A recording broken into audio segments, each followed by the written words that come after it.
welcome back to Nobody Knows podcast, dedicated to the ones who are still trying to figure it all out in life. I hope you're doing well. If this is your first time listening, hello and thanks for tuning in. I'm Juliana and I'm a 29-year-old who has consistently felt lost in life and like I've always been behind as I navigated my 20s. I created Nobody Knows to share my experiences and advice in hopes that we can relate to one another. We also have guests on here from time to time to spice things up with a different perspective, knowledge, and expertise of figuring it all out. To those who tune in weekly, hello again. If you have been loving this podcast, make sure you're following on Apple Podcasts and Spotify, and hit the bell on Spotify to be notified of future episodes. Lastly, I would love your feedback for Nobody Knows podcast, and the best way to show your support is either through a 5-star review on either listening platform or by writing to me directly on either Instagram at Nobody Knows Podcast and on TikTok at Nobody Knows Podcast followed by an underscore. As summer is approaching, that means the nights are getting longer, thank God, which means we also have more time for socializing, hanging, and catching up with our friends, doing things we actually want to do. And as I've said before, now that I'm a little bit older, my idea of a great night out is actually staying in. Or God forbid, we actually have to go out, then I want to go out for a nice dinner, but then be home at a reasonable hour. But also, just because I do enjoy staying in, that doesn't mean I don't like to do fun things at home. I don't always want to watch Netflix. I actually want to do some fun things. And something that I've seen a resurgence on TikTok, and especially since the pandemic, is that people our age are wanting to host more and more. Rather than spend literally all of our hard-earned dollars out or at some crappy club or crappy restaurant sometimes or just some excursion that we don't even really enjoy, we'd rather curate a personalized and worthwhile experience at home with our friends and families at our places. So in this episode, we are channeling our inner Martha Stewart, Garten, literally any hostess who is your inspo. And we're chatting with Brooke Primm, the founder of the Uncommon Hostess, a party enthusiast brand that provides resources, inspiration, and community so you can host your dinner parties and events with ease. Brooke has over a decade of event planning expertise, ranging from organizing weddings on the Las Vegas Strip to serving as the director of events for a hospitality firm. In 2021, she launched the Uncommon Hostess in Las Vegas to offer tailored and personalized events to her clients. Her enthusiasm for hosting and inspiring others led her to the digital space, where she now aims to establish a community of party lovers and dedicated hostesses.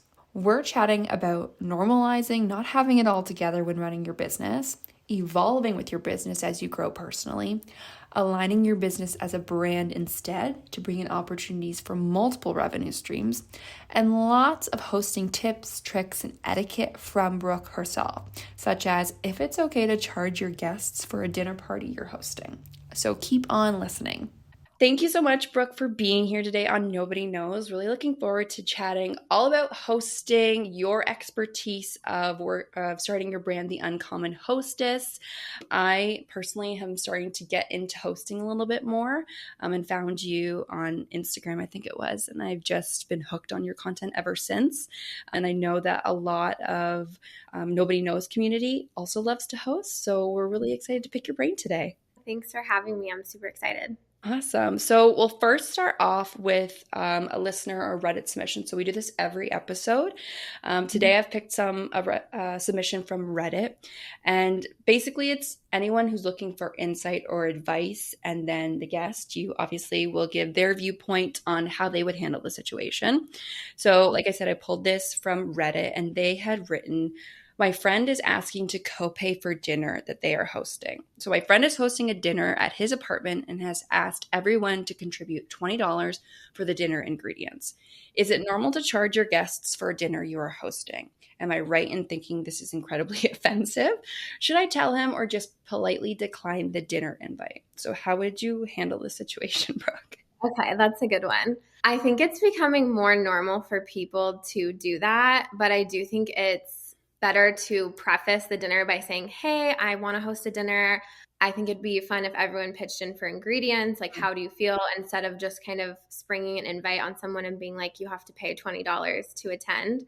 If you're doing something that might be a little unconventional, it's always best to preface it and ask your guests how they feel about it.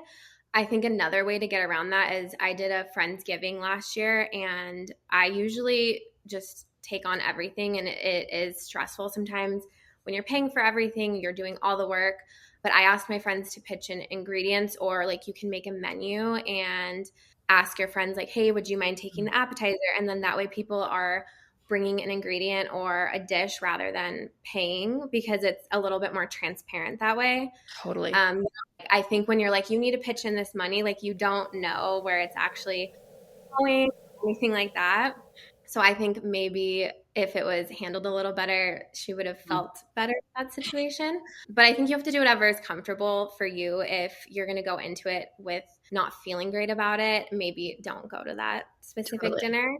But yeah, I get a lot of questions like that. A lot on TikTok actually asking, can I ask people to pitch in? So I do think it's becoming more normal, just because it is becoming more expensive for everything. Ingredients, groceries, like all of that. I do think it's becoming more normal to do that, but I do think it's better to tell someone, hey, I want to do this. Would you guys feel comfortable pitching in? Or I like doing the dish idea better and asking everyone to pitch in for a menu. Right, for sure. If you went to like, I got invited to a dinner party like this and someone said, can you pitch $20 after the fact, what would you do? Would you say, yeah, sure, or would you not go? I would probably, if it depends on how close I am with the person. Like if it's my best friend doing that, I'm definitely going to do it. If it's someone that I don't feel comfortable with, I might decline the invite. I think if they did it after the fact, like you're literally at the dinner. Oh yeah, that's so awkward. I am not super confrontational, so I probably would just, sure, and then feel weird about it. No, me too. I think when it comes to hosting and like having people over, things are so circumstantial, and like how close you are with the person, how comfortable you are, all of those things. And so sometimes it's hard to decide like how you would handle it until you know all of those circumstances. Yeah, for sure. No, that's fair. I definitely would be the same. I would probably still pay and then bitch about it to like my partner afterwards, because I hate confrontation too. But I think it's all about how you present things too. Because like I'm sure if the host was like, hey, I'd love to do this menu, what do you guys think about this? Would everyone feel pitching in, rather than it like almost feels like a cover fee, like when you were in college and you were like at the frat party and they're like, oh, it's $5 to get in, and you're like, okay, like it's just weird. It's almost like you're paying them for their services of doing this fun thing versus like contributing to the event. Right. Yeah. And I think it's fun when you involve your guests. Like I had so much fun at my Friendsgiving with all my friends cooking. Like we all cooked together in the kitchen and then sat down together. And it was super fun because I got to involve everybody instead of just being the host and worrying about things.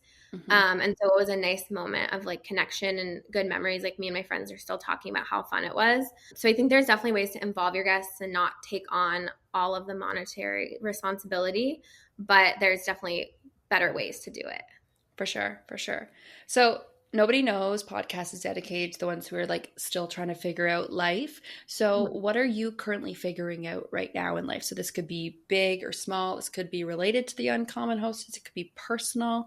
What are you figuring out right now? I think for me, it's all about balance and everyday life, and also with my business. I think something I struggle with is how much to share on social and how much I want to keep personal. I mean, I'm definitely don't have like a huge following or anything, so it is easier to share personal things, but I do know the more that you open yourself up and share more and more on social, you open yourself up to criticism and things like that. And so that's something that I'm definitely trying to figure out, how much of my life I want to share versus how much of my business I want to share. And you want to be transparent, you don't want to be fake or anything, but also there are certain things I might not want to open up the door to.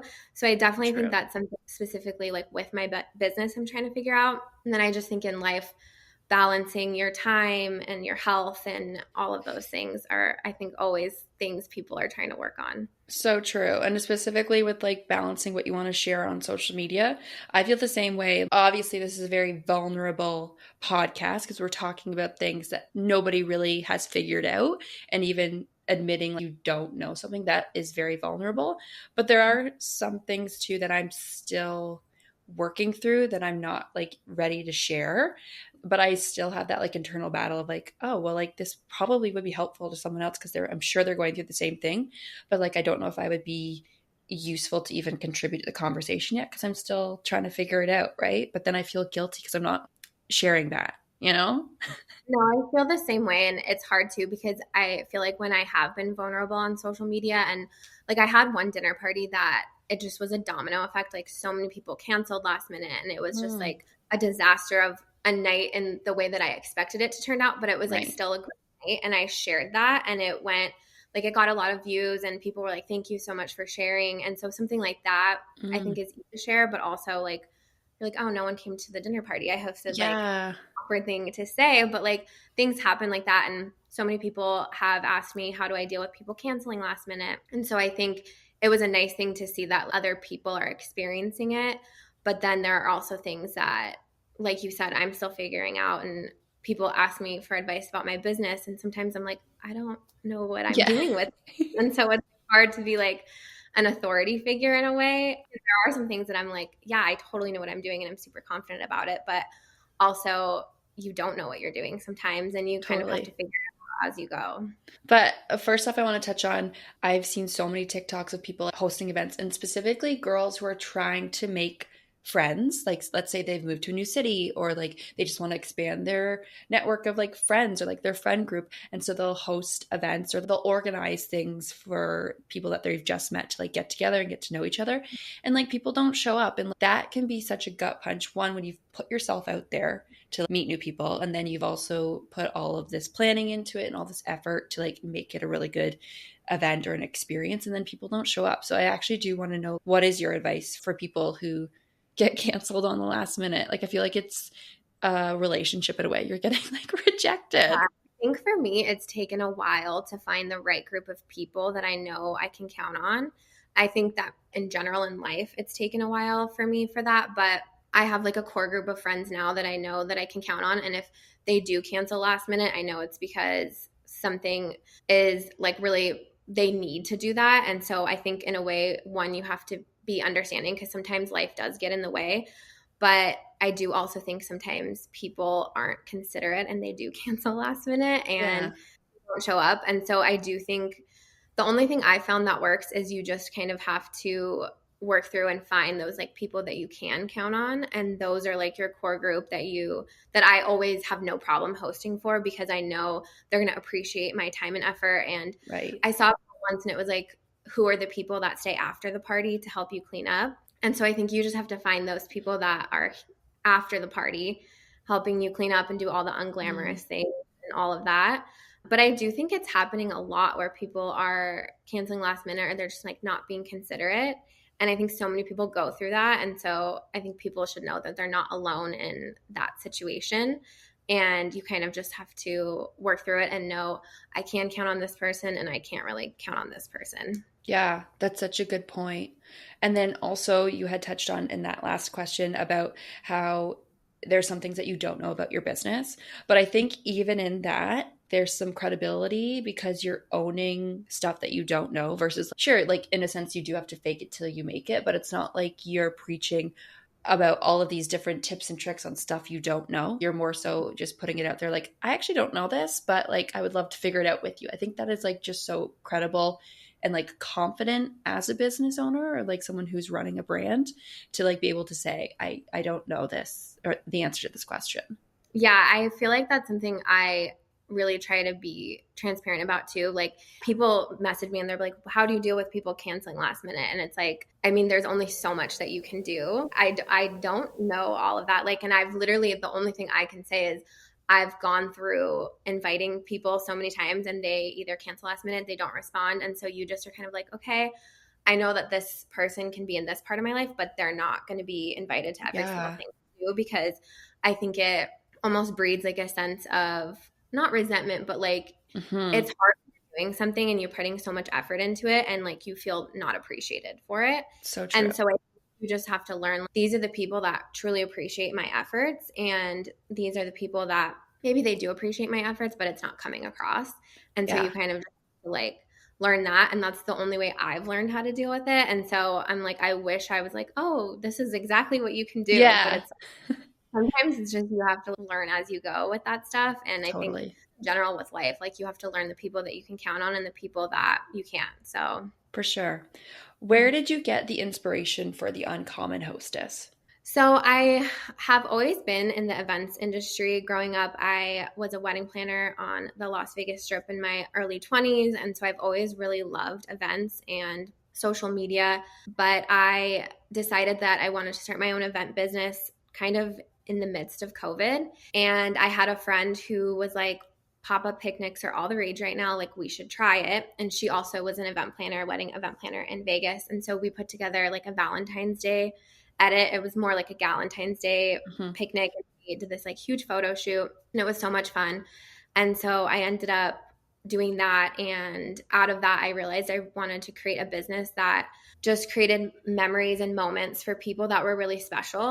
And I think something I learned during COVID is like we were all going through it in our own way, but everybody still wanted to celebrate and connect with each other, and we like really needed that connection. And so I was like, I want to create a business that I do that for people.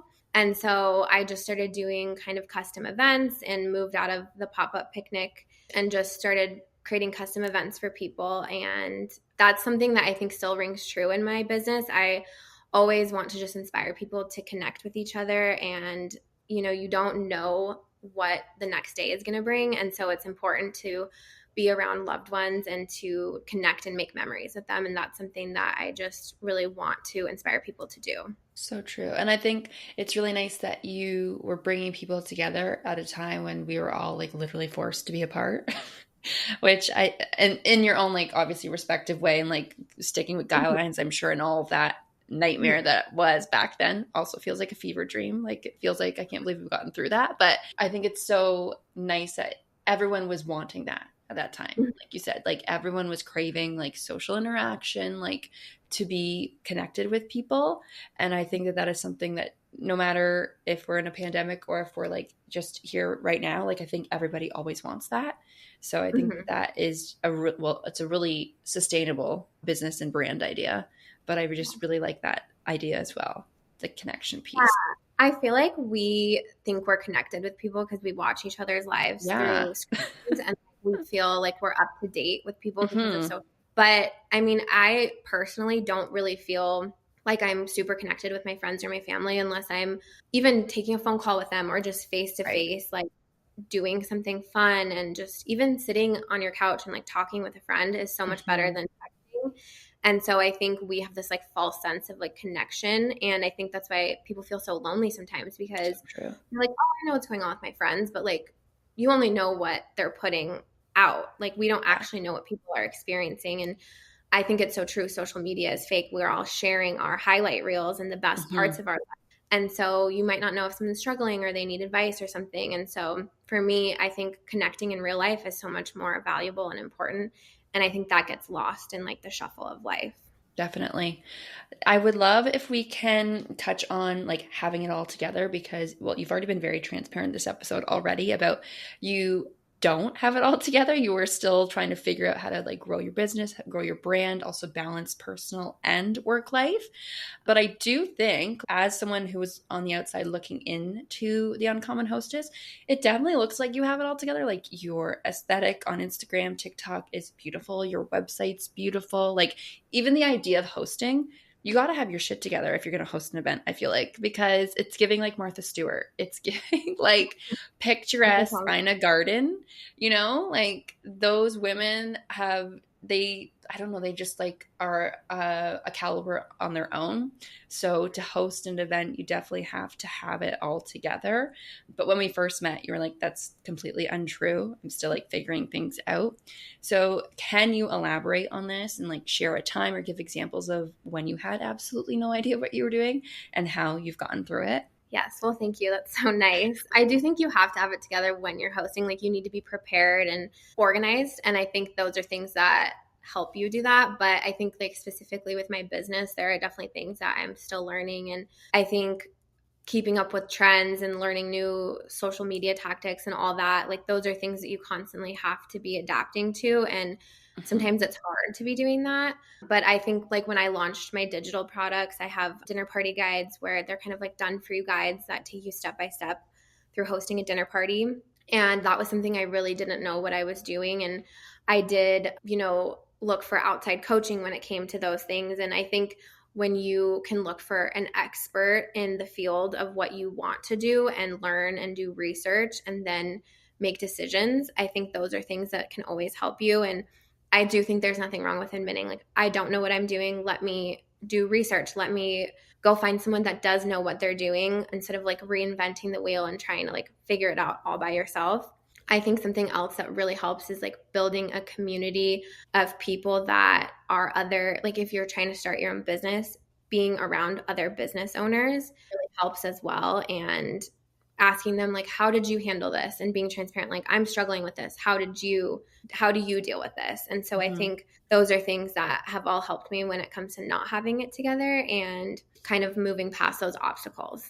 Yeah, for sure. And even like, let's say you're having, I also don't know if you're the type that like sort of has like internal freakouts or like you start to like think about things over and over again. Do you need to like journal it out, or do you like have to talk to someone, or like you said, connect with other people who know exactly what you're going through? Like if you are in a bind for time, like what's your go-to to like sort of decompress and like remind yourself that it's okay to not have everything figured out? I always like to talk to other people about things. I think sometimes you just need to vent and get something out. I think Totally. it's also sometimes you need advice. And I think it's always something I talk to all of my friends that own their own business. Like it's always easier to see things clearly from the outside looking in. So like I could be like, I'm struggling with this, and my friend who's a business owner will be like, oh, just do this. And it's like seems so easy and simple, but sometimes it's easier to see things from the outside. Like when you're bogged down with decisions and you're over analyzing everything, sometimes you just need like that clarity of someone who maybe isn't emotionally attached to the situation to be like, oh, why don't you try this? So true. And I do think that can help. Furthermore, this is kind of an extension of that first question is, so when you were starting the Uncommon Hostess, did you feel that like immense pressure to have everything figured out or like to do things quote unquote the right way? And how did you, one, like not let this pressure prevent you from starting? And how did you build this confidence or find the confidence in yourself to like keep going and like keep pushing through and continuing to build? Yeah, I felt so much pressure, and I felt so much pressure to have everything perfect right away. Like I was like, my website needs to be perfect. My branding, like everything needs to be perfect. And I remember taking calls with clients like right off the bat and being like so nervous. And I was like, why am I nervous? Like I've literally done this before. I did it like on a much bigger scale at like a huge, and like I was so nervous all the time. And I was like always worried about my pricing and everything. And I think something I learned is my dad always says like analysis paralysis. When you just like over analyzing something, like it's just not going to do you any good and you're not going to move forward. Right. And I realized like nothing's permanent. Like you can always change things. Like no one's going to care if you change your logo. No one's going to care as much as you do if you evolve your business or change something or the wording isn't perfect. No one's going to be like analyzing it and looking at it the way that you do. And so if you're like me and you're your own biggest critic, you kind of just have to like make a decision and move forward with it and realize like you will gain confidence and you will kind of start figuring out what you're doing and getting your groove with experience. And so I think you just kind of have to, like you said, fake it till you make it, but also ask for advice. And just sometimes you have to make the decision and realize like it'll all be okay. And if it doesn't work, you have to like learn from it and then change it and move on. If it does work, great, you found something that works, and like keep doing it. Yeah, because I feel like also with the analysis paralysis is you're thinking about everything, but realistically, like your dad said, you're just going in a loop, and then you don't start because you're thinking about everything. But I feel like the secret to like actually getting some knowledge or some expertise is actually just starting. And yeah, maybe you can reach out to resources, but the only way you're actually going to learn is by making a mistake, because then once you've made the mistake, of course, you typically don't make it again, but then that's how you build like the knowledge versus just sitting in that mindless loop where you're just like critiquing yourself and like not making any progress. Yes, totally. And like I made the big mistake of I was used to working for a company that like had name recognition and like a brand behind it, and I didn't have to prove myself. And then when Mhm. I was on my own, I really had to prove myself, and I was like, oh, let me show these clients like what I can do for them and how I can do it. And I started by sending out full event proposals with ideas to these people. And I had one woman who told me I like totally missed the mark and didn't hire me. And then I saw that she worked with a photographer who's like a really good friend. She had nothing to do with it, but literally did the event. I proposed and like basically stole the ideas. And I was like, okay, well, I learned that I can't send out because you just don't know who you're talking to. And they might literally tell you you did a horrible job and then copy the entire event. Yeah, like And kick that was, you and then take your exact idea. That's that was awful. a learning lesson for me, and probably something like I should have known being in the industry, but it was like I was new and I was like, oh, I want to share like Right. all these ideas with these people and like prove like I have good ideas. I can be a great event planner. And then Mhm. I saw that and that was like a gut punch. And I was like, okay, I can't do that anymore. Yeah. And I mean, it was what it was. It was lost revenue for me. I probably don't think that I would have enjoyed working with her, but I learned and then I never did that again. But I was like, now I look back and it's funny, but like in the moment, I realized, okay, I can't be down on myself. Like I learned, I got to move on, and now I just don't do that. So true. And I mean, realistically, like the silver lining is she did go with your idea, but you just It didn't get worked paid for it. right, So like you right. did do a good job. Like she took your idea.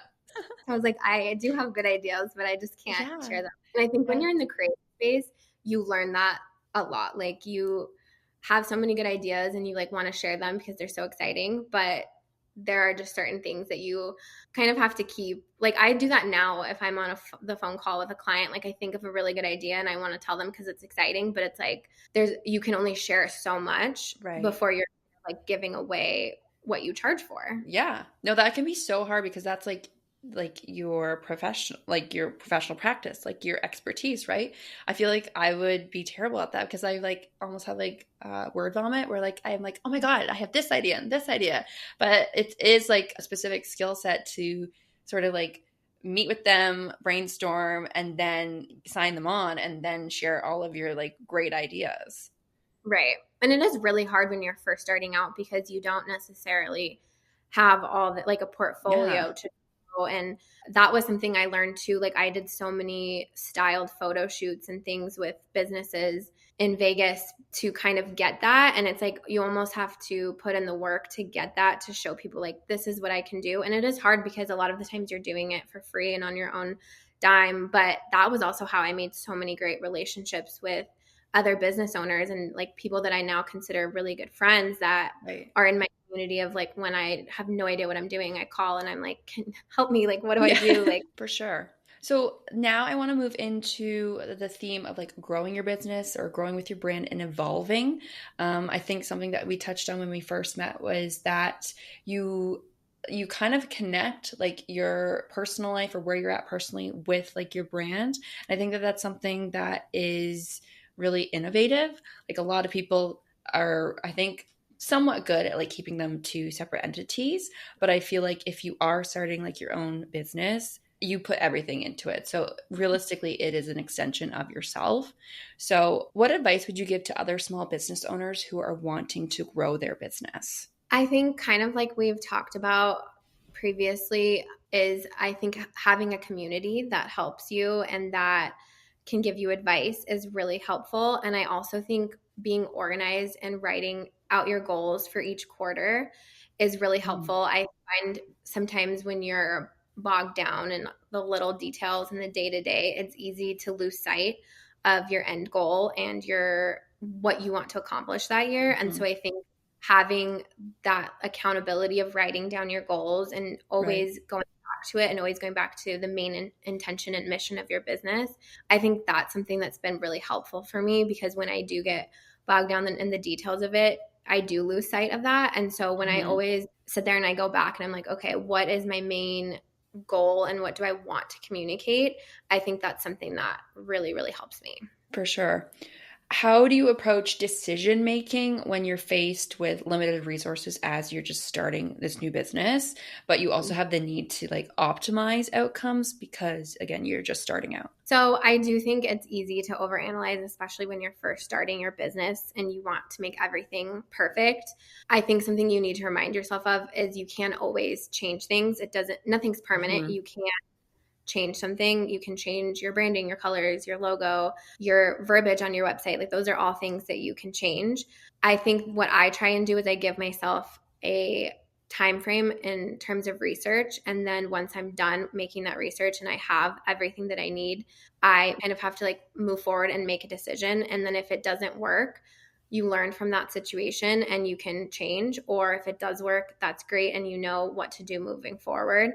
But I do think you need to just at some point make a decision and do Mhm. it and see if it works. And you can also reach out and ask questions to maybe an expert in the situation that you're needing to make the decision in. But yeah, I think sometimes you just gotta kind of move forward and make that Yeah, decision. I love that.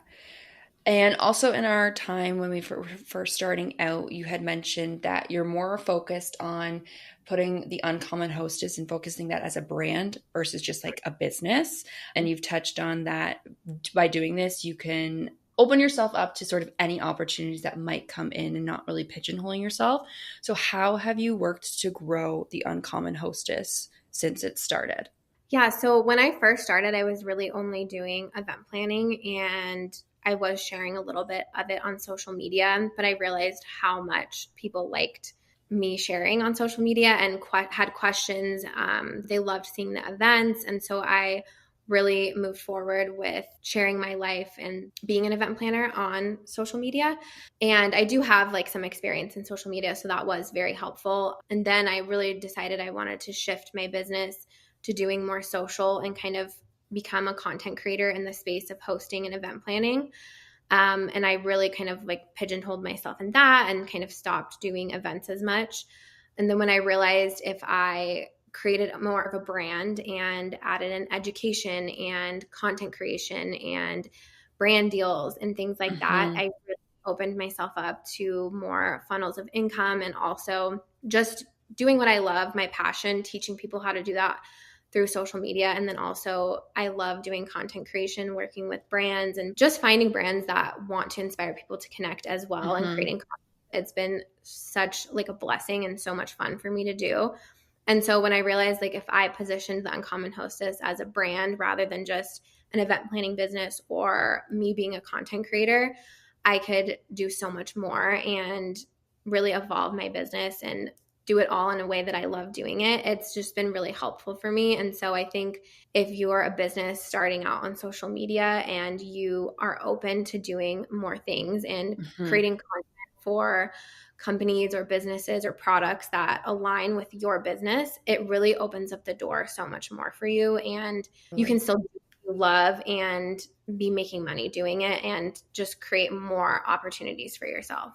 Definitely. Like, I think that that is very sustainable too. How we're touching on, like you want to grow with your business. So, like, for sure, you love the education piece, but what happens one day if you like wake up and you're like, oh my God, I can't do this anymore? Then, if you were just doing it as a business where you were just hosting or like educating people on how to host, like, you would kind of have to like reinvent your entire business strategy, right? But like when you are just open to whatever sort of comes your way, if you're interested in it and you explore it more, like you said, you have so many different avenues. So, like, let's say one doesn't actually end up working, like, it doesn't matter because you have four more. Right, right. And I think that's something that it's taken me a while to learn, but now that I've gotten here, it's been just great for me. And I've even just meeting different people from posting on social media and different businesses and business owners and founders. It's been so interesting to even hear their experience on more of creating a brand rather than just a business or being a content creator and Hmm. kind of bringing the two.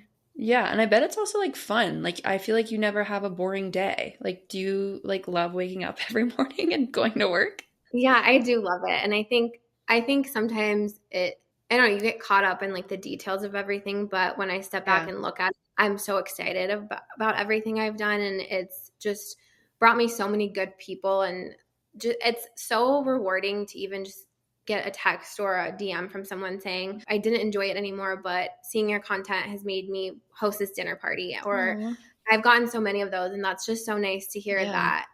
It sounds silly, but it's like you're inspiring people to gather and connect with people. And like that's something totally. that's simple to me because I think we've gotten so far away from it. And so even just that in itself is like rewarding enough, and Mhm. I want to keep doing it because of that. Can you elaborate on the similarities and differences of working for others or like large companies versus working for yourself? And what is your favorite thing about working for yourself? So I do think there is probably more similarities than people think when it comes to working for a company or your business. I think something that you need to have for both is if time management and learning how to meet deadlines and keeping yourself on task. And I think additionally, you need to learn how to adapt to trends and learn new skills. And those are things that you need for both. For your running your own business, I think the one thing that you get that's probably my favorite is the autonomy to like make decisions and to kind of Yeah. decide where to go with certain things. Obviously, if you're like high up in a company, you probably get that as well. But if you're Yeah. just an employee, maybe you don't get as much decision making and leading where you want to go. So I do think that's my favorite part, and just kind of deciding like, okay, this is my goal for this year. This is how I want to accomplish it, and then getting that done. That's probably my favorite part, and probably one of the most rewarding is setting a goal for yourself and then actually completing it and getting it done. I love that. Now, I would love if we can transition into more specific hosting tips and tricks. In your personal opinion, what do you think is like the most important aspect of hosting a dinner party? So I think having a plan is like the most important thing that you can do. I think sometimes people are like, oh my God, it's so over the top to like write out a menu or have a theme or like Hmm. do the things like the planning ahead of time. But for me, like the way that I enjoy hosting so much is literally having a plan, being prepared, being organized, knowing like, okay, I'm going to do this the day before, I'm going to do this the morning of, and just setting yourself up for success. Hmm. So I think having the plan and making sure you follow through with the plan and do all the prep work, I think that's the best way you can do it. And you actually will enjoy yourself if you follow through, and you won't be as stressed. You won't be Hmm. freaking out about things, and you'll actually be able to like enjoy yourself and sit down and talk with your guests. You got to have a plan. I love that. I'm very type A, so I feel like I have a plan for everything. But I do actually have like a follow up question, like as someone who's type A, and like when things don't go according to plan, because I also feel like when you host an event, like you've mentioned, you've hosted events where like nothing has gone according to your plan. How do you kind of keep going and not like get discouraged or not get worked up or like pivot and change things when you're like literally in the moment or it's the day of the event? I think something I've had to learn how to do is ask for help. I was always Mm. the person that, like, if people would come over and they'd be like, "Oh, can I help with anything?" Like, even if my kitchen's on fire and like everything's going You're wrong, like, I'm like, no. "Got it. Go enjoy yourself." And so I think accepting help is something Mhm. that we all need to learn how to do when hosting, and just learning to like let go of the certain little details that like aren't going to matter. Like no one's going to care if the floral isn't perfect and exactly So how you true. imagined, or something doesn't turn out exactly the way it's supposed to. You kind of just have to learn to like let go of those things. And that's something I've had to learn to do, because I'm like, I want everything to be perfect all the time. And Right. like that's never the case with Mhm. life events, anything. Something I've had to really remind myself of. And going into this last year, I'm trying to strive for meaningful connections and memories over perfection. Because at the end of the day, no one's going to be like, oh my God, her centerpieces were Right. amazing. People are going to be like, oh, I had such a great time at her house and we had such great conversations. And those Mhm. are all the little details that I think we like stress about, are the things that people really don't even focus on. It's so true. I'm thinking about it now, like thinking of when I've hosted and I'm always like, oh my God, the chicken or whatever I've cooked is cold versus like, are we having a good time? Like those are the questions I should be asking or stressing about, right? Are we enjoying ourselves?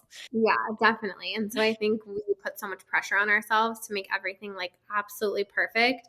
And at the end of the day, people are just going to remember like how you made them feel and if they felt Mhm. welcome in your home and if they had good conversations, versus like something not being perfect. So, like I said, I do love having friends over and I'm getting more comfortable of like hosting. But as I mentioned, I'm also type A. And so anytime I think about someone coming over to my house, I'm like, I have to deep clean the house. I have to do all of these things. Like everything has to be perfect. But even thinking about deep cleaning my house is exhausting, let alone then going to host an event. So Right. that kind of like makes me not want to host at all, or like makes me regret hosting if I do follow through with it. So, do you have any specifics on like things that we could skip altogether or like not spend as much attention to detail on if we are going to host? Yes. So I definitely think I'm the same way. Like I want everything to be super clean. And I think you need to obviously have like the common areas clean and a bit decluttered. I always like to do that a couple of days beforehand and then do just like a final vacuum and dusting like the morning of, because it is exhausting like hosting. And then deep cleaning is also exhausting. Yeah. So you don't want to right at the same time. Yeah. But I just think kind of like we said before, like the finer little details, no one cares about those things. Like no one cares if your pillows are fluffed perfectly True. and like all the little tiny things that we are like, oh my God, this isn't perfect. And so I think just like decluttering, dusting, making sure like if it's during the day, your blinds are open, like people aren't walking in and like a dark. True. I hate going over to people's houses and it's like dark. So I think little things like that. I think something we do forget is like temperature. If you're having a lot of people over, you're going to need to crank the AC down a little bit to make sure everyone's comfortable. So I think those are things that we should be focusing on rather than like if everything like your kitchen island looks perfect or anything like that. Like I said, people remember more of how you made them feel versus if your house Right. looked absolutely perfect. So true. That's a really good point. So, can you tell us now about one of your favorite parties or events that you've hosted? Yeah, so I have so many. I always do a themed Halloween party. So I think for the past Love. 5 years, I've done themed ones. And one of my favorite ones was rom com. So everyone dressed as their favorite rom com character. It was so fun. We had like my best friend dressed as Andy Anderson and walked around with a fern. We had, I think it's Doug from 50 First Dates with like the mesh shirt. It was like so fun. And so that was like one of my favorites just because everybody like had such a good time and got so into like character Yeah. and played rom-coms on like a projector in the backyard. Cute. Fun. And I always like doing themes. Like my friends love themes too. So we always kind of like lean into that. And then this last year I hosted a Valentine's Day party and it was just really fun to like connect. And I think after the holidays, everyone's so like partied out. True. But it was nice to, like sit down with my friends who maybe I didn't see over the holidays and just like have a girls' night and have a fun night chatting and just like spending time with people maybe you didn't see over the holidays. I think there's so many things that you can do and like you really can't go wrong with hosting a themed party and there's so many fun ideas that you can do. Where do you get like all of your inspiration? Are you just like a creative mind where you just think of these, or like do you have a specific place in your house where you're like, oh my God, I have this wonderful idea? Like for me, when I'm thinking of podcast topics or like content, it's in the shower. But like, Yeah. how do you get all of these great ideas? Because I also crept like on your website and all of the different party guides that you do have, and they're like not what you would see on Pinterest. Like they're really curated and really cool. I don't know. I'm also like a shower thoughts person. I have like a lot of good ideas. I sometimes am like my mind's going crazy right when I'm falling asleep and I like wake up and I'm on like my notes app typing. But yeah, it just depends. Like if I see a movie, I think I just like bank it in my head. And I think maybe it's because I'm not like a huge horoscope person, but I am an Aquarius and I know they're like typically very unconventional. So I like never want to do anything like super traditional. Fair. And so that's another, like, I'm like, I don't want to throw a traditional Halloween party. Like it has to be themed. And so I think like that's where that comes from as well. But I think anything I find inspiration from, I am like, I want to throw an event. Like I'm watching Bridgerton right now. I need to do a Bridgerton event. It's so good. So good. So I think like maybe that's where it comes from. But I go to Pinterest a lot for ideas. I think so many people are doing so many amazing things on social when it comes to hosting. And if I see like a good theme idea, I always try and remember to save it for later because you just never know when you're going to want to host something. That's so fair. So the next question, I always love asking this. I like ask this at work. I'll ask this as like icebreakers or just like friends or family, anyone who I like want to get to know more, because you get a better understanding, one, if people have a good knowledge of pop culture, but then two, of like it really shows what kind of person this is and like what matters to them. But I also feel like it's directly tied with like hosting events. So if you could go to any exclusive event in the world, what would it be? So I had like examples of like the Oscars or like the Met Gala or like, I don't know, like Formula One, like some massive event in the world. What would be your top one? Yeah, so there's so many good ones. I don't know if this is like a massive event, but I am obsessed with the Love Shack fancy parties that they throw. Okay. I think they're so fun and beautiful, and like the dinner parties and just even like the brand events I am obsessed with, and they're just so girly and feminine. And so I think those would be really fun. I'm trying to think if there's anything else that I think would be fun. I just think there's so many like good fun events around the world. When I was in England last time, I came across, I don't know where they host this, but they show Pride and Prejudice outdoors at one of the like filming Cool. locations. That's And I cool. think that would be so fun. I'm like blanking on the name of it, but I think that Mhm. would be so fun too. So maybe something like that. Yeah. That is Mhm. amazing. I've seen similar things done with other types of movies, like similar to the like being showed at the filming location or has something to do with the actual film. And I do think that that's also interesting too, especially if you're like a movie buff or if you just have a specific favorite film. Like I think that that's so fun. It's so fun. And I feel like I don't know, I think I would be like stressed out at the Oscars. Like I'm not True. a super fancy person. I'm more of like a casual person. So I'm like, I want to Totally. be comfortable. I don't Yeah. want to have anxiety, but I do think that would probably be fun. And I'd see like a whole other level of event planning. Yeah, for sure. And you would actually be able to be on the opposite side. Like you wouldn't be planning the event, you would actually get to go. Yeah. Before we wrap up, I want to give you the space to sort of share where all of your services are or like also chat about the specific services that you offer.